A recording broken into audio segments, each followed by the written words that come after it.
My parents didn't lower their voices when they said it. The greatest gift for your brother's wedding is you vanishing from this family forever. They said it at the table where I had spent months planning every detail of his perfect day. My brother didn't defend me. My mother didn't blink. My father just folded his napkin like the conversation was over. I didn't beg. I stood up, walked out into the night air, and felt something inside me finally snap free. By morning, their dream wedding was already collapsing. Before I tell you how it all fell apart, drop a comment telling me where you're listening from and hit subscribe so we can meet here every day for more stories like this. My name is Luna Hart, and for most of my life, I believed loyalty was the same thing as love. In our house in Erie, that belief kept me busy, fixing problems no one acknowledged, filling gaps no one thanked me for, and carrying weight my family pretended didn't exist. From the outside, we looked steady, a small family grocery store, a tidy home, a son who became a lawyer, and a daughter who helped out. But inside, everything tilted toward my brother Dorian. My mother Marla had a way of praising him that filled every room. She'd glow when he spoke about cases he barely won, boast about the hours he billed, and treat every minor accomplishment like a national holiday. My father, Colin, mirrored her quiet, approving content to let Dorian sit at the head of every conversation. I used to fold myself into the background because it kept the peace, or at least that's what I told myself. Years before the wedding disaster, I had the chance to take on a marketing contract worth $40,000. It would have launched my career, pushed me toward the independence I'd been craving. But that was the same month our family store started to sink. Bills stacked up, shelves thinned out, and the fear in my parents' eyes pulled me right back into their orbit. I canceled the contract the same day my mother called crying. I spent nights designing flyers, recording radio ads, and convincing vendors to give us just a little more time. I created a social media push that doubled our foot traffic in weeks. And when the store finally steadied, when the panic left my parents' faces, I truly believed maybe for the first time in years that they'd see me. But at the family meeting, my mother clasped her hands like she was announcing royalty. "We've decided Dorian should take over the store," she said. "He just has the head for leadership." My father didn't even look at me when he agreed. Dorian hadn't lifted a finger. He'd barely stepped inside during those months. And yet, he was the one handed the keys, the praise, the legacy. I felt something inside me shift, then not enough to break, but enough to crack. That crack widened as the wedding planning began. They didn't ask if I had time. They didn't ask what it would cost. They just handed me the responsibility, the deadlines, and the silence that followed whenever I did anything right. The deeper I sank into the wedding planning, the more I realized I wasn't planning a celebration. I was managing a production built entirely on entitlement. Elise, my brother's fiancée, tried to be kind in soft, apologetic ways, but she never stopped Dorian from piling demands onto my plate. And my parents. They acted like it was only natural that I'd drop everything to make their golden son's day perfect. I stretched my freelance schedule, thin, squeezed client calls between venue tours, and poured $10,000 from my savings into deposits because every time I suggested a budget, my mother sniffed like I'd insulted the family name. One afternoon, I showed them the invitation draft I'd spent hours on. Marla barely skimmed it before pointing at a tiny spacing error. "Careless," she muttered, tossing it back like it was trash. Dorian smirked. Typical Luna. My father didn't even look up from the TV. I swallowed the sting and kept going, adjusting timelines, renegotiating contracts, finding cheaper alternatives to the expensive whims Dorian kept adding. A luxury band, imported flowers, specialty champagne. Every no I offered was met with an eye roll or a reminder that this is his only wedding, Luna. At night, I met Mason at a small coffee shop downtown. He watched me sink into my chair, drained. "You look exhausted," he said gently. "I just need to get through this wedding," I told him. "Maybe then they'll finally see. They won't be cut in, not unkindly. You're building a house in a place that keeps burning it down."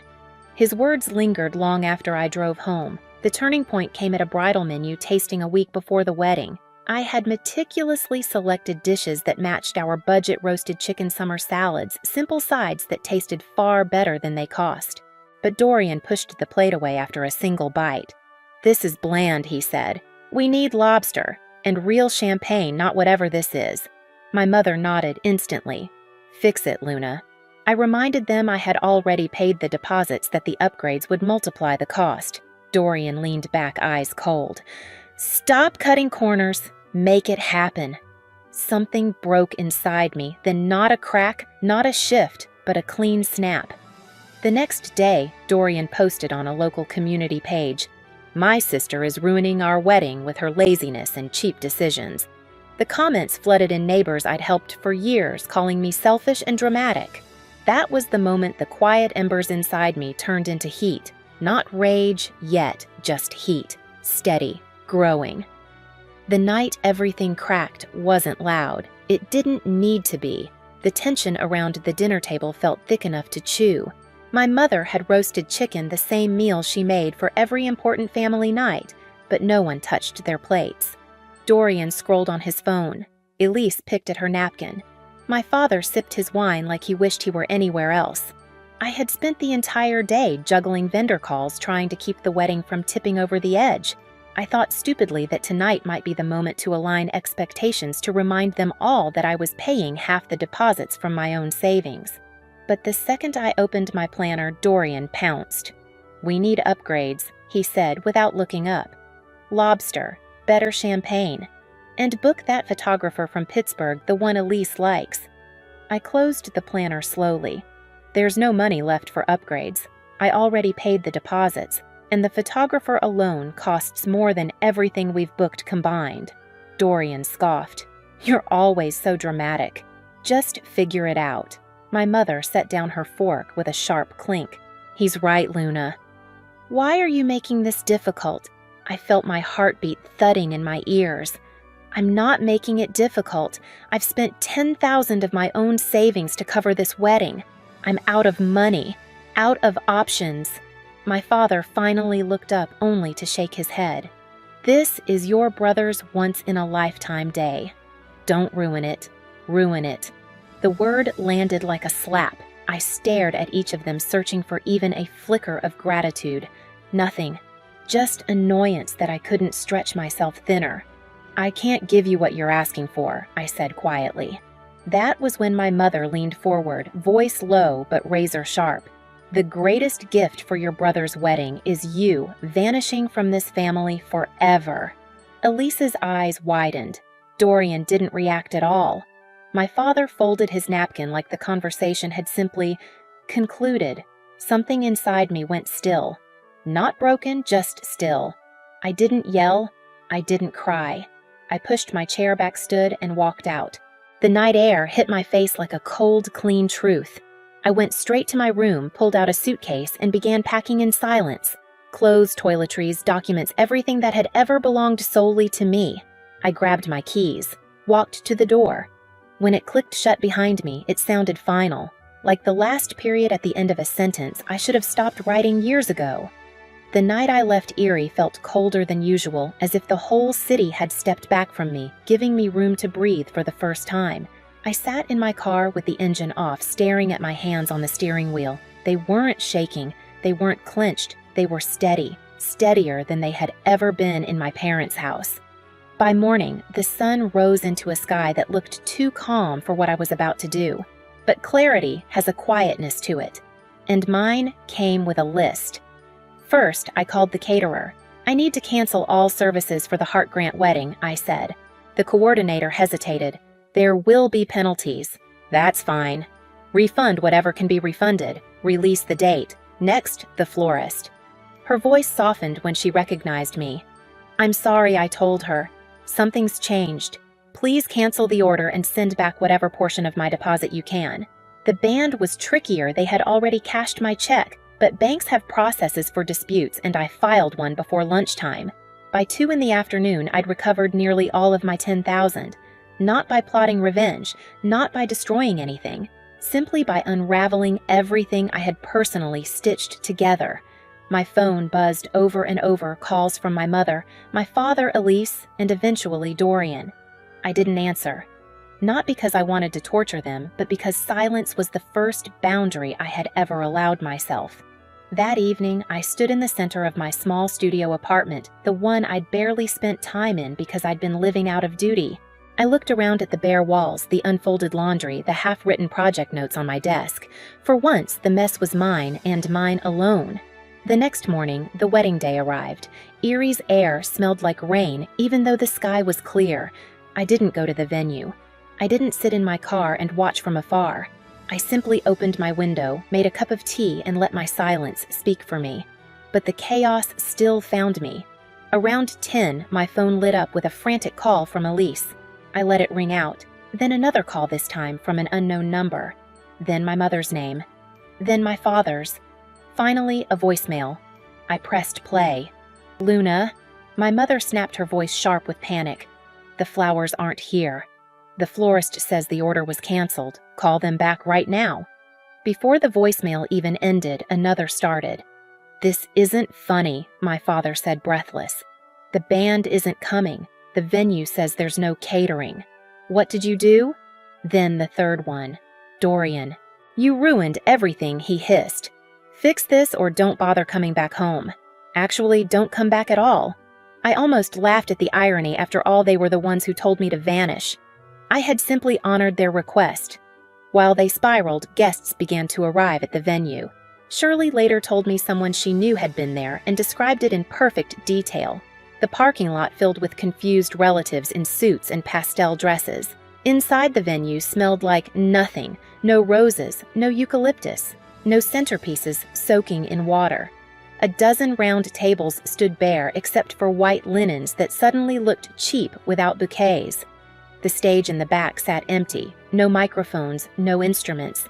And the kitchen staff? They were prepping for another event entirely.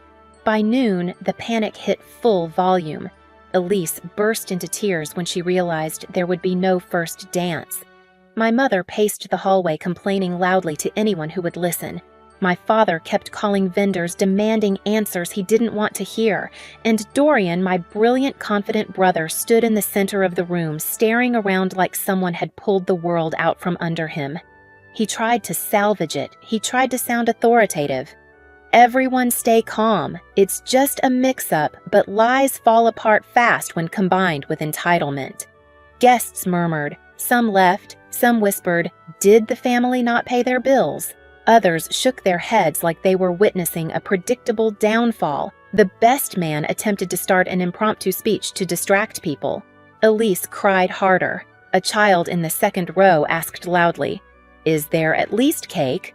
There wasn't. By 1 o'clock, the venue coordinator approached my mother with a clipboard. With no vendors present and no food, she said, "We'll need to discuss the event cancellation terms." The wedding, after months of pressure, demands, insults, and perfectionism was officially over. And I wasn't even there to see it. I didn't have to be. Their voices filled my voicemail like a documentary unfolding in real time. In the middle of it all, one text stood out from the flood. "Mason, whatever's happening right now, I hope you're breathing easier." I was. Around mid-afternoon, I stepped outside onto the small balcony of my apartment. The air was warm, touched with summer. Cars moved below unbothered. A dog barked. A neighbor watered her plants. Life kept going quiet, steady, unaffected by the collapse of the Hart family wedding. I thought of every moment I'd been dismissed, every late night I'd spent tweaking plans, every sneer, every comment, every reminder that I was less than. And then I thought of my mother's words, "The greatest gift is you vanishing from this family forever." For the first time, the sentence no longer hurt. It felt accurate. A gift indeed, just not for Dorian. For me. By evening, the voicemail inbox was full. Some messages were angry. Some were panicked. Some, like my father's last one, sounded exhausted. None of them apologized. None of them asked if I was okay. All of them asked me to fix what they had broken. I turned off my phone. Then I opened my laptop and typed a message I'd been avoiding for too long, an inquiry to a realtor in Asheville about available apartments. A place I had visited once, loved instantly, and never believed I deserved to start over in. Their wedding had collapsed. Their legacy would soon follow. But for the first time in my life, I was finally building something for myself. I moved to Asheville 2 weeks after the wedding unraveled. Not in a dramatic escape, not in the middle of the night, just quietly with 2 suitcases and the kind of calm that comes after a storm you no longer feel obligated to stand in. My new apartment wasn't big, but sunlight poured through the windows in a way I'd never seen back home. It felt like a place built for breathing again. While I settled into this new rhythm, Erie kept unraveling without me. Mason sent updates in gentle doses, never gloating, just letting me know what was happening now that the person who had held everything together had finally stepped away. Vendors pulled their extended credit. Suppliers tightened their terms. My parents tried stepping in at the store, but the systems I'd built weren't magic. They required care, consistency, and actual effort. Dorian tried to take charge, but management wasn't something he could bluff his way through. Within weeks, the store that had survived every dip and bad season collapsed under the weight of their negligence. My mother and father sold the house soon after. I saw the listing online cozy lived-in property near town. I wondered if buyers could feel the strain inside those walls. As for Dorian, Elise left quietly, her ring returned with a short note. I didn't celebrate it, I didn't need to. Some consequences don't require applause. In Asheville, my life grew in small, steady ways. Shirley welcomed me like she'd been saving a spot just for me. Her bakery became the place where I met local shop owners, picked up new clients, and remembered what it felt like to be valued without conditions. My income stabilized. My days had shape again. I found a hiking trail I loved, a cafe that knew my order, a version of myself I hadn't met before. One morning, a letter arrived. My mother's handwriting. She wrote about health scares, about needing me, about family sticking together. It wasn't an apology, it was a pull. I wrote back short, polite, final. I wished her well, but I didn't go back. Healing isn't the same as returning. Looking back now, I don't feel triumph or bitterness, just relief. Leaving wasn't the punishment they imagined. It was the beginning of a life that finally belonged to me. Their wedding collapsed, the store followed, and the version of me who kept trying to earn their love is gone too. What remains is quieter, stronger, and no longer afraid to choose peace over permission. If any part of my story echoes something you've lived, share it in the comments so none of us feel alone in this. And if you want more stories like this one, hit subscribe. There's a new chapter waiting for you every day.